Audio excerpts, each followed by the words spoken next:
Bonjour les rôlistes, c'est Poulpi et bienvenue donc pour ce troisième épisode consacré au RPG Day 2020 où donc le thème du jour c'est Thread ou fil en français et où je ne vais pas vous faire la sélection des 120 fils préférés que j'ai lus sur le forum Casusno.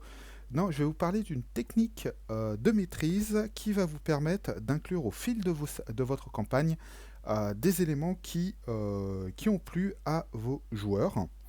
Donc c'est une technique qui est présentée, c'est une idée qui est présentée dans mon cousin de Donjons et Dragons préféré, qui est 13e âge, que je vous recommande chaudement si vous cherchez en fait une alternative à Donge, option high fantasy et limite super héroïque. Sachant que donc c'est un jeu tout en un, il y a le système, les classes de personnages, les races, un univers, un scénario, un bestiaire, tout ce qu'il faut qui a été absolument massacré en VF par le 7e cercle, qui a fait une VF déplorable. Pour vous donner une idée, je crois qu'on en est à une quinzaine de pages d'errata et la personne sur le net qui s'opère de compiler les errata trouve encore des bugs dans ce bouquin, pour vous dire à quel point ça a été torché. Bon, la bonne nouvelle, c'est que 7e cercle étant pratiquement mort, ils ne feront plus beaucoup de mal à 13e âge. Maintenant, ils se contentent de continuer à tabasser d'autres jeux comme Warhammer 4e sous le nom de Chaos Project, qui apparemment a subi une traduction aussi miteuse. Donc, bon, mais passons.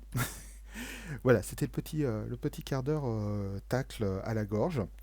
Et on va parler donc de cette petite technique qui est présentée dans 13e âge, qui est toute bête en fait. Hein, c'est rien de- de- d'extraordinaire ni de très difficile à mettre en place. Il s'agit juste, à la fin de toutes les séances, enfin pas forcément de toutes les séances, à la fin d'une séance qui s'est bien passée, si vous en avez envie, vous allez demander à vos joueurs de choisir un élément de la partie qui leur a plu et qu'ils voudront voir réapparaître plus tard dans la campagne. Donc ça peut être n'importe quoi. Ça peut être un PNJ, ça peut être un lieu, une ville, un donjon qu'ils ont envie de revisiter plus tard. Ça peut être un type de monstre qu'ils ont apprécié affronter, un objet magique qu'ils ont vu entre les mains d'un PNJ mais qu'ils n'ont pas pu récupérer eux-mêmes. Ça peut être un culte, un dieu, que sais-je. Voilà, ça peut être une décision collégiale du groupe, ça peut être chaque joueur au sein du groupe décide d'un élément chaque joueur différent à chaque séance choisit un élément différent. Mais voilà, l'idée c'est que ça permet sur des éléments où les joueurs ont moins de contrôle, on va dire, que par exemple dans un mode bac à sable.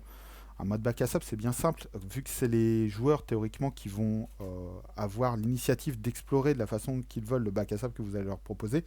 En théorie, vous n'avez pas besoin vraiment d'inclure des éléments comme cela, parce que finalement, l'implication des personnages va déjà être mise par le fait que c'est eux qui vont amorcer le scénario. Mais dans une campagne plus classique, entre guillemets, donc sous le contrôle du meneur de jeu, le fait comme ça de demander aux joueurs d'identifier un élément qui leur a plu dans ce que vous leur avez proposé et de le faire réapparaître, ça leur permet quand même d'avoir un petit contrôle qui est mineur, puisque ça reste toujours le meneur de jeu qui décide comment il va réintégrer cet élément, mais ça leur permet effectivement d'avoir une implication dans le développement de l'univers de jeu et de la campagne. Et du coup, c'est toujours bon, toujours bien de savoir écouter ces joueurs et d'identifier du coup ce qui leur a plu. Ça peut derrière vous donner d'autres idées pour exploiter, voilà, pourquoi ils ont apprécié tel type de monstre. Et bien, peut-être créer tout un donjon, tout un arc scénaristique autour de celui-ci. Ils ont apprécié tel PNJ.